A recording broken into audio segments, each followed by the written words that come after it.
Donc, je vais présenter Hélène Muranti. Hélène Muranti, que je remercie infiniment d'avoir accepté de participer à ces webinaires parce que, comme chacun sait, un chercheur est très contraint par le temps et je la remercie d'avoir libéré du temps pour nous faire part d'un sujet que personnellement je trouve tout à fait passionnant, mais j'espère que ça sera la même chose pour vous.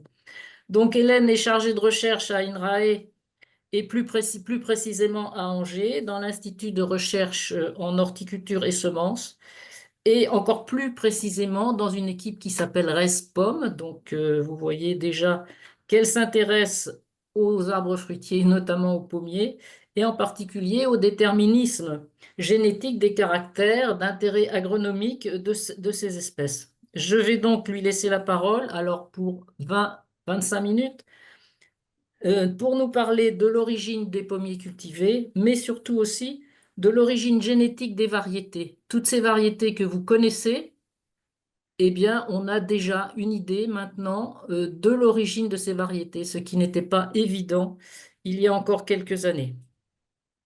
Voilà, Hélène, je vous laisse la parole pour cet exposé et puis je réapparaîtrai au moment voulu. Voilà.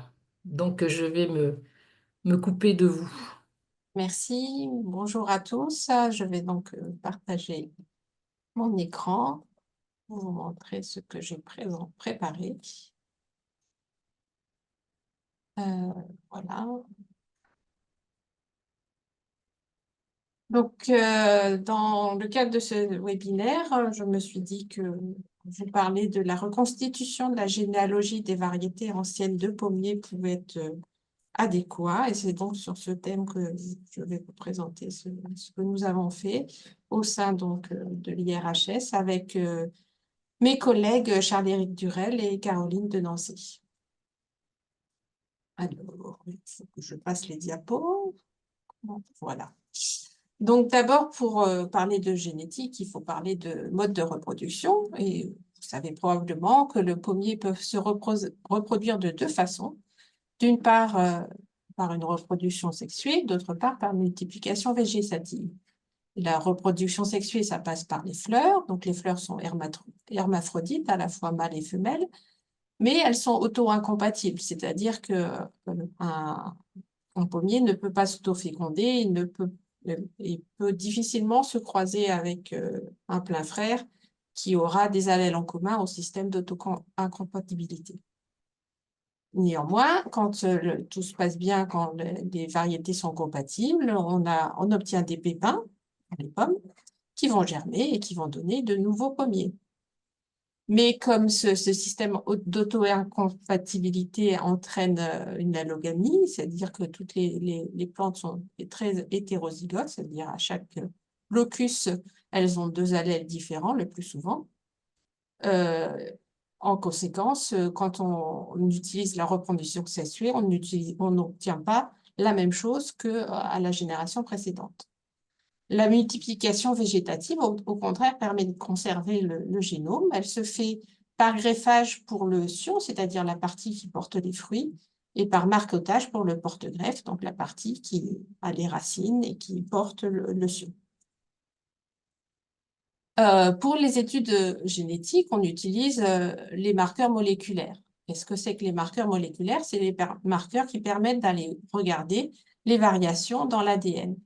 Donc pour ça, on extrait l'ADN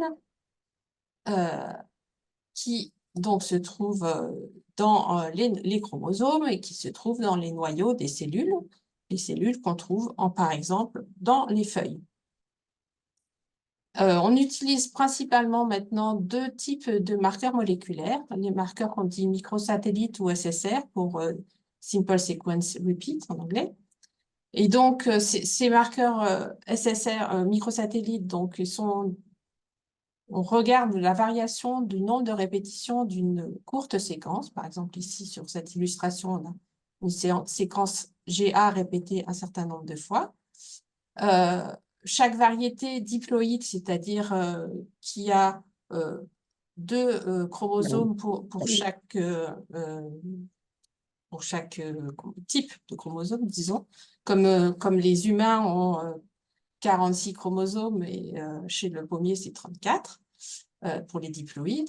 Et donc, pour ces marqueurs, on aura une ou deux valeurs pour un individu diploïde. Et donc, ces valeurs sont des longueurs de taille d'allèles, de fragments qu'on peut amplifier en basant des amorces de chaque côté de la séquence variable. Pour les SNP, donc c'est Single Nucleotide Polymorphism, donc la variation pour un seul nucléotide, pareil, on se base sur les séquences non variables qui sont autour et puis on a un moyen de lire si on a, par exemple, une base G ou une base A sur l'ADN. Et donc, pour une variété diploïde, on va avoir soit GG, soit AG, soit AA. On va coder ça parce qu'on peut avoir aussi des SNP où c'est AT ou des AC, etc. On va coder ça en AA, AB et BB. Et pour tester ces marqueurs SNP, en fait, on a des puces de génotypage qui permettent de tester en une seule opération un grand nombre de SNP.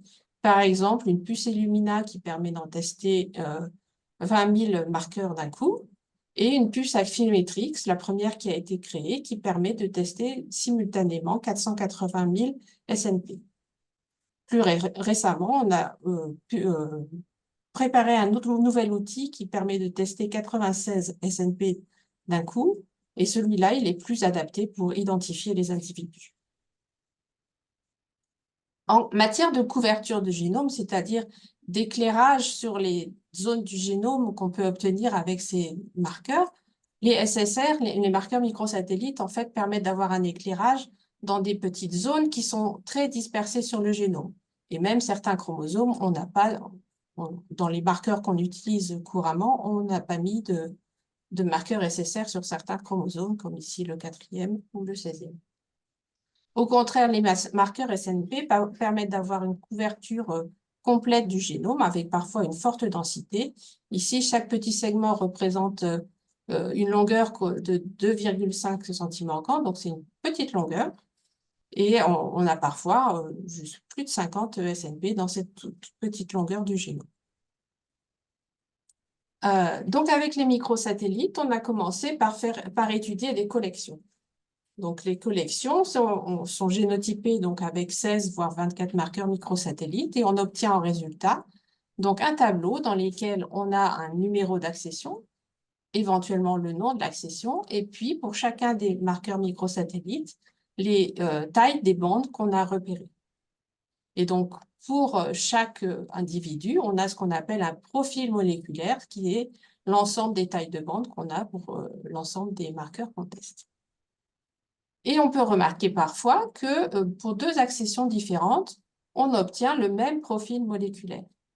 Dans ce cas-là, on peut dire que c'est des doublons, c'est-à-dire c'est issu du même pépin à l'origine et c'est au cours des multiplications diverses qu'on a donné des noms différents et qu'on a oublié que ça venait du même pépin au départ. Mais on peut dire que ça vient du même pépin.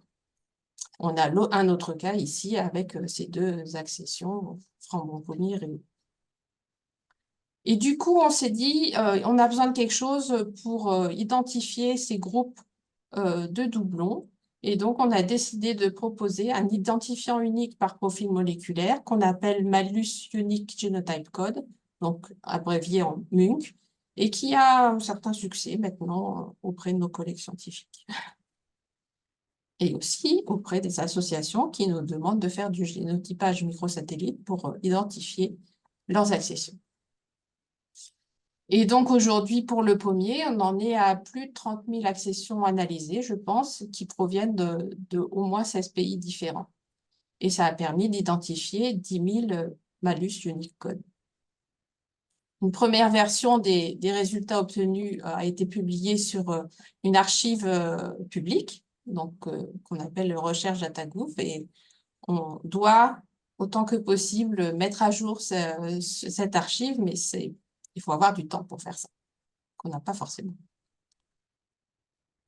Un autre usage des marqueurs microsatellites, c'est l'étude de la structuration de la diversité. Alors, la structuration de la diversité, c'est essayer de voir si on trouve des groupes d'accession qui se ressemblent fortement et qu'on peut classifier dans ces groupes. Donc, une étude qui date de 2016 de Charles-Éric Durel en faisait pas, était dernier auteur, je crois. Donc, sur plus de 2000 euh, génotypes uniques, a montré que, qui étaient essentiellement d'origine européenne, a montré que en Europe, dans les génotypes testés, on peut identifier 3 groupes. On peut dire groupe vert, groupe bleu et groupe rouge, et que ces 3 groupes correspondent à peu près à des origines géographiques. Alors, ici, en dessous, on a un petit peu moins de variétés de munc que sur le premier graphique, parce qu'il y a des munc pour lesquels on était incapable de donner une origine géographique. Mais donc, on peut dire que le bleu correspond à peu près au nord-est, le vert à l'ouest et le rouge au sud, avec évidemment pour certaines origines, enfin plusieurs groupes représentés, mais on peut se dire que, par exemple, les rouges qui sont en France, ils viennent peut-être plutôt du sud de la France, et les verts plutôt du nord de la France, qui correspondent au groupe nord-ouest de l'Europe. Donc, on a ces 3 grands groupes qui correspondent à peu près à des origines géographiques, mais on a quand même des flux de gènes importants, c'est-à-dire des échanges de matériel génétique entre toutes ces variétés assez importants, qui se traduisent par des barres qui sont représentées par plusieurs couleurs. Avec les marqueurs microsatellites, on peut aussi s'intéresser à l'histoire évolutive, cette fois-ci en s'intéressant à plusieurs espèces du genre Malus, donc du genre du pommier, des apparentés du pommier. Et c'est une histoire qui commence à être relativement bien connue parce que Amandine Cornier, qui est à l'origine de ces découvertes, a fait beaucoup de vulgarisation, je pense, sur ce thème.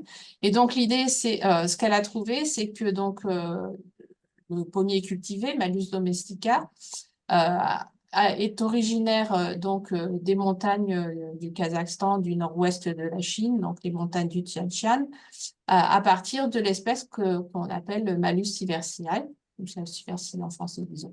Et donc, ce pommier domestique a été transporté vers l'Europe sur le long des routes commerciales. Alors, dites des routes de la soie, mais je ne sais pas si on les appelait déjà comme ça à l'époque, puisque les Grecs connaissaient les pommiers domestiques. Donc, voilà.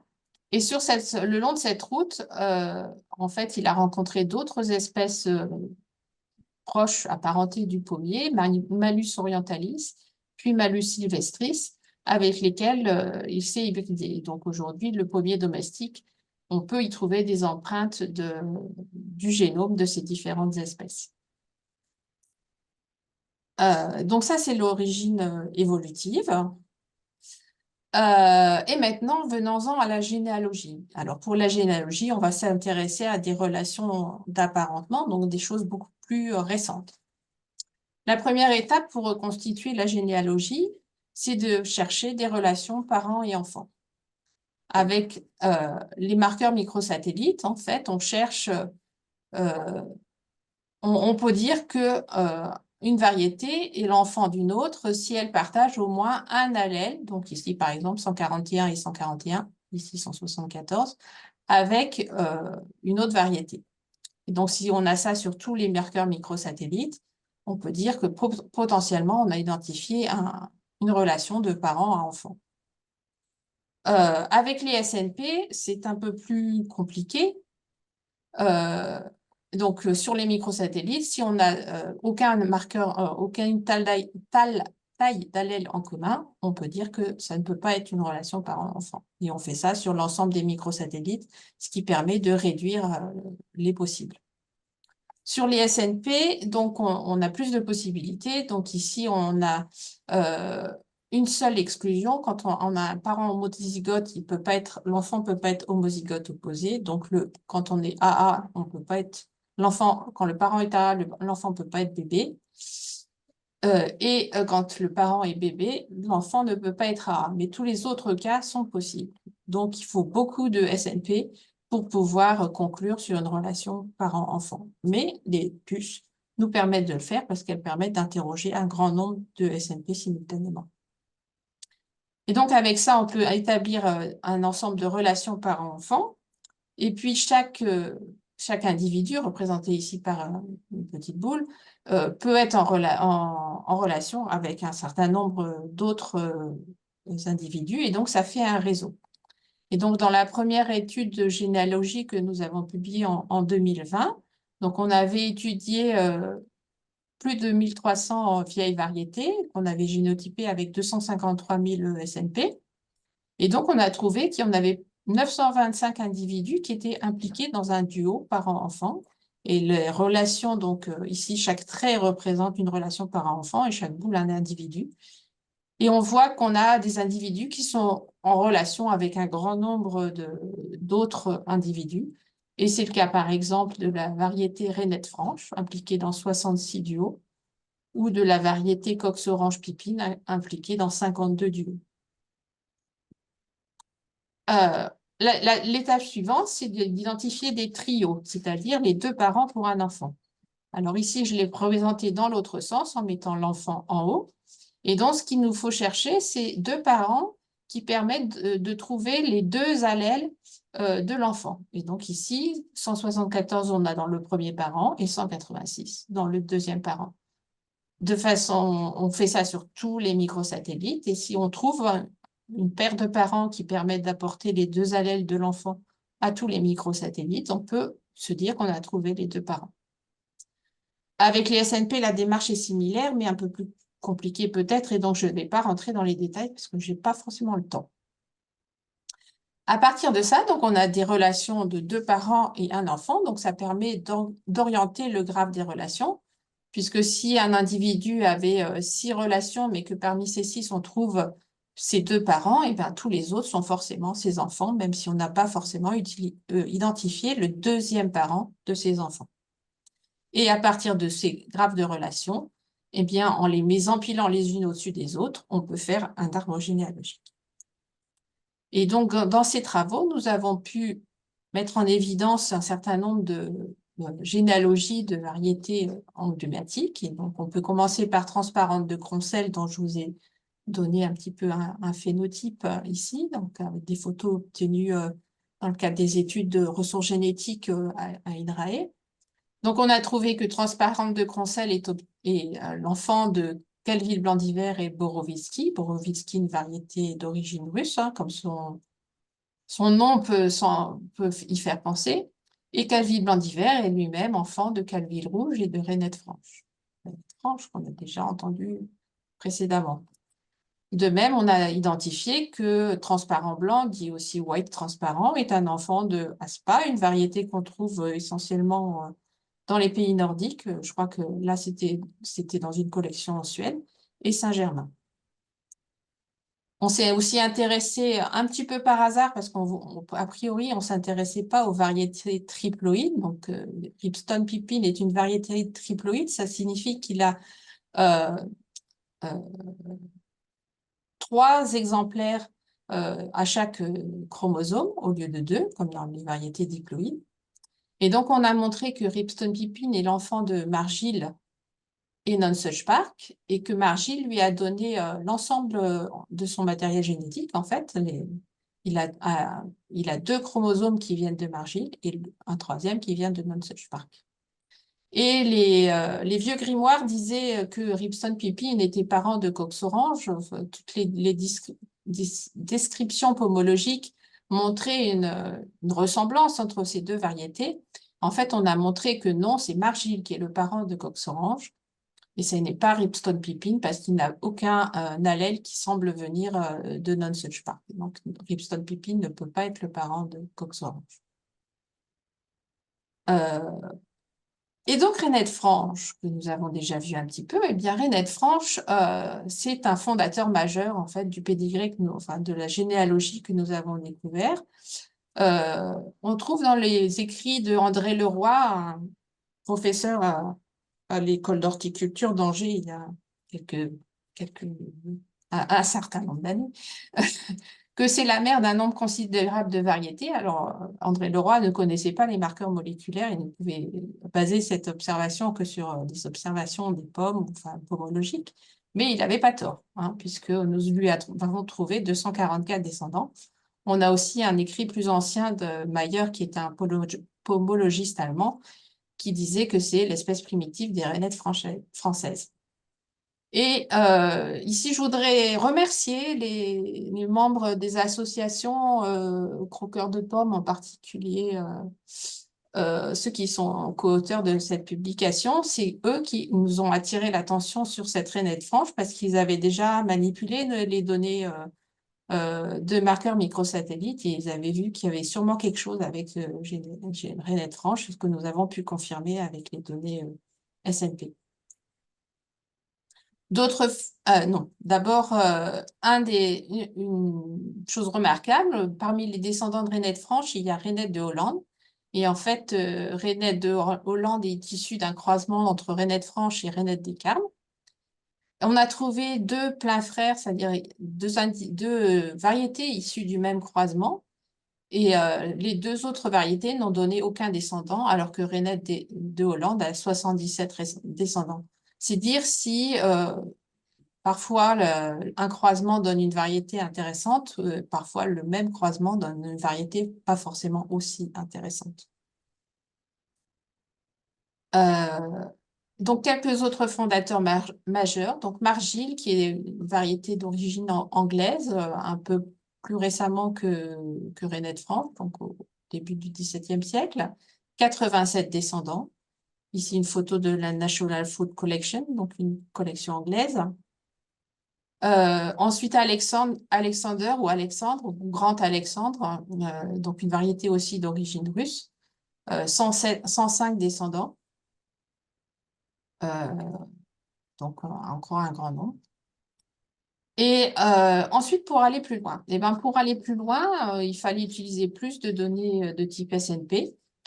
Et en fait, cette puce que nous avions utilisée précédemment pour la pupille de 2020 était relativement chère à l'utilisation, alors que celle-là, elle était moins chère. Donc, il y en avait plus de données et on allait continuer à accumuler des données plutôt avec cette puce-là qu'avec celle-là.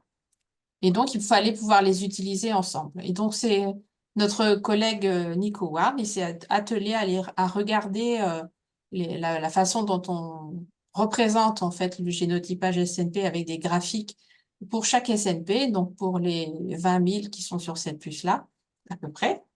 Et il a classifié ces SNP il donne les mêmes résultats avec les deux technologies ou il ne donne pas les mêmes résultats. Et donc ici, un exemple où après un nettoyage des résultats, c'est-à-dire en enlevant les données pour les points qui sont entre les bulles, on obtient la même chose que ça. Alors que ici, même en enlevant les données, on a encore des erreurs. Et donc, dans ce cas-là, on ne peut pas utiliser ce marqueur-là pour utiliser conjointement les deux types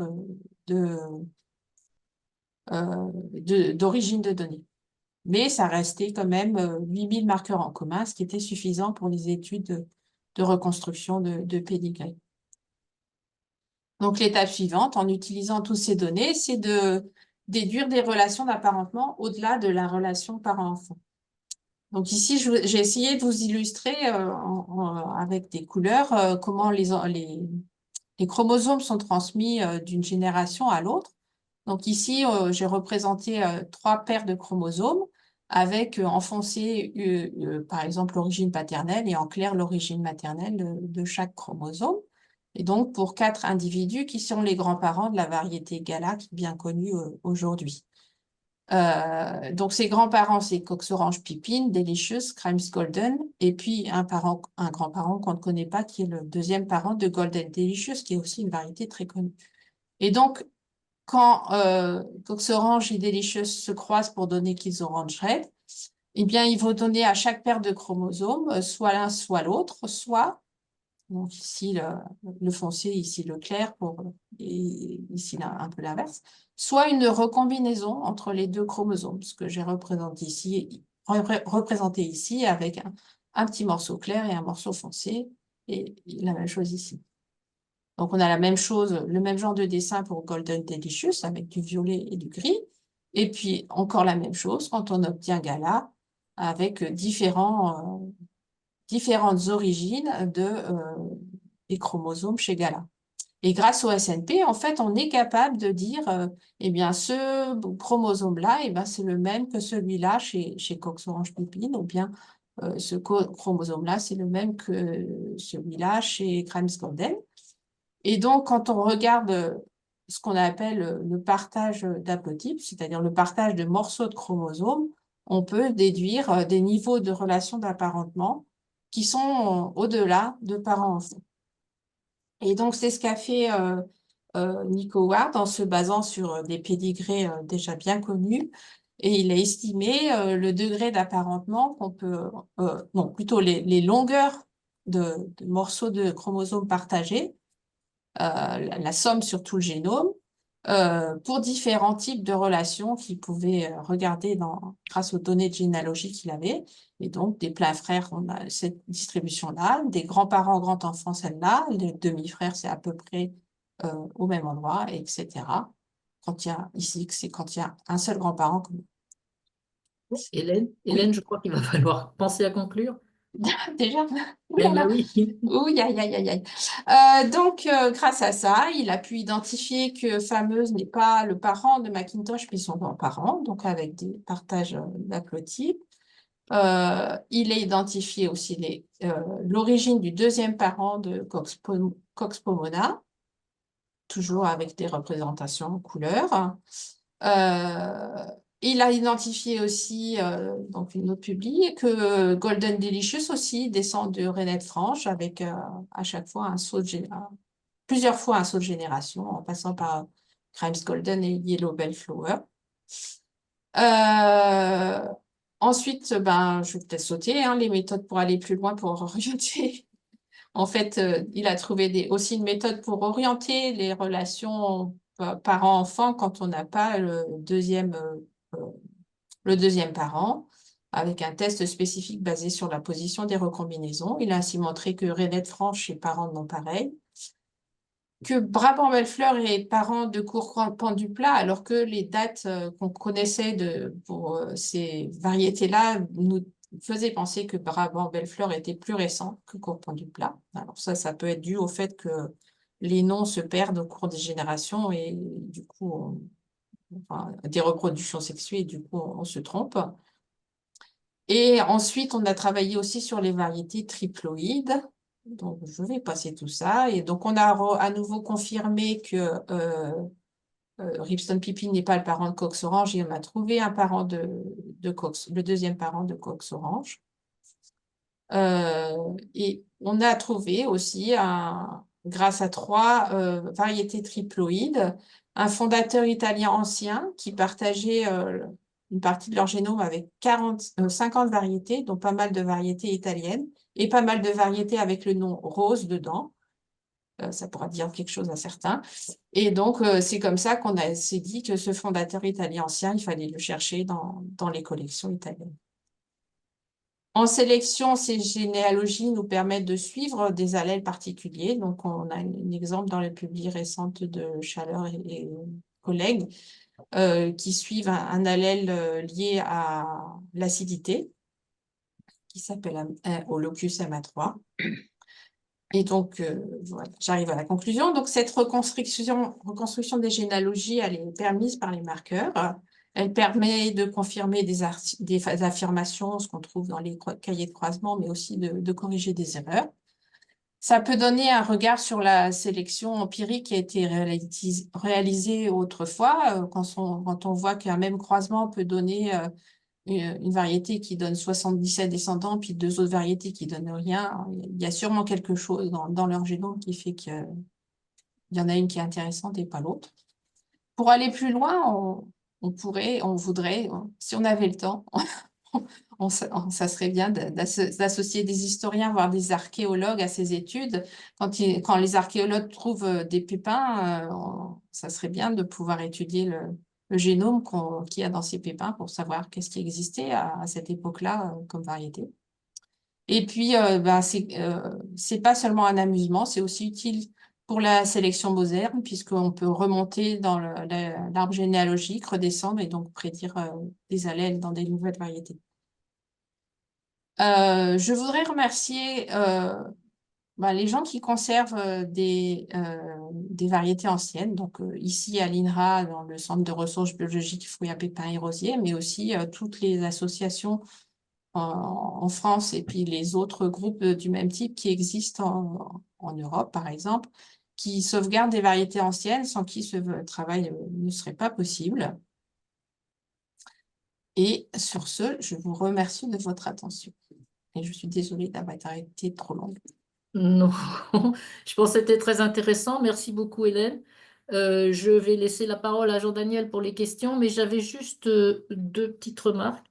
Il me semble que par rapport aux légumes qu'on a eus dans les webinaires précédents, le fait qu'il y ait une échelle de temps qui soit beaucoup plus élargie, hein, vous avez parlé de variétés qui datent du XVIIe siècle, c'est à la fois un avantage euh, pour la recherche, c'est peut-être un inconvénient sinon. Et on n'est pas dans la même échelle de temps, je crois. Et puis juste André Leroy, c'était un très grand pépiniériste angevin. Je ne crois pas qu'il ait fait d'enseignement, mais en tout cas, il a fait des ouvrages qui sont des références. D'accord. Jean-Daniel, je te laisse la parole. Mais on a déjà une question qui provient je vais mettre, qui provient de Alain Prosaet. Sa question, donc, c'est dans le cas des pleins frères, a-t-on pour tous la même variété père et mère et la même variété mère ou bien peut-on avoir un changement pour certains pleins frères? Ah, euh, les marqueurs dont nous disposons ne nous permettent pas de répondre à la question. Donc, quand on met un sens au croisement, en fait, c'est un peu fictif. Euh, Parce que on ne peut pas savoir qui est le père, qui est la mère. Donc, parfois, parfois on met dans un sens, parfois on met dans l'autre. Ça dépend si on a fait des tris par ordre alphabétique ou pas, ou des choses comme ça. Alors, il y a peut-être certains marqueurs, ceux qui permettent de viser les variations dans le génome des mitochondries ou des chloroplastes qui permettraient de donner le sens du croisement, mais je ne suis pas sûre qu'il y ait suffisamment de variabilité dans ces génomes-là pour pouvoir répondre à ce genre de questions. D'accord. Moi, j'ai envie de poser une question beaucoup plus pratique. Pour un particulier qui veut acheter un pommier, quelles sont les caractéristiques les plus intéressantes à prendre en compte pour acheter un pommier? Ouh, bah ça, je ne sais pas en fait. Non, mais Bah, ça dépend si on veut des fruits qui se gardent ou si on n'est pas trop demandeur de fruits qui se gardent. En général, les pommiers sont plutôt faits pour avoir des fruits qui se gardent, au moins aujourd'hui. Mais autrefois, il y avait beaucoup de variétés qui se conservaient pas très longtemps, qui étaient mûres au mois de juillet, au mois d'août. Donc, c'est les pommes des moissons, comme on dit, c'est un grand groupe. Et ça peut être lié peut-être au fait qu'autrefois, on ne transportait pas les pêches, les abricots d'un bout à l'autre des continents ou des pays. Et donc, c'était bien aussi d'avoir des fruits en été à portée de main. Voilà. À étudier, mais je ne sais pas exactement. Voilà. Ça dépend ce qu'on veut. donc on a reçu d'autres questions. Par exemple, pour vous, qu'est-ce qui serait intéressant si l'on crée un nouveau conservatoire? On peut peut-être laisser la parole à Olivier qui répondra après son exposé. Peut-être on reviendra dessus plus tard alors. Oui, je Donc il y a une pense. autre question. Le travail de généalogie et de traçage de certains allèles permet-il de sélectionner des variétés a priori adaptées au climat du futur? Exemple, des variétés adaptées aux hivers doux. Alors, on n'est pas encore tout à fait là, mais on a des espoirs là-dessus parce que il faut qu'on étudie probablement les choses de façon plus approfondie, mais on sait qu'il y a des variétés qui arrive à donner des fruits dans des pays comme les pays d'Afrique du Nord ou en Israël ou en Afrique du Sud. Euh, Tous des pays qui ont plutôt des hivers plus doux et pour lesquels, en effet, on se posait, on n'a pas la même satisfaction des besoins en froid, puisqu'on dit que pour fleurir, les pommiers, ils ont besoin d'une satisfaction de besoins en froid, de rencontrer un certain hiver. Et donc, en se basant peut-être sur ces variétés-là, on pourrait avoir des variétés qui tolèrent mieux les hivers doux à condition qu'elle ne fleurisse pas trop tôt et qu'elle ne rencontre pas de gelée qui arrive en fin de printemps.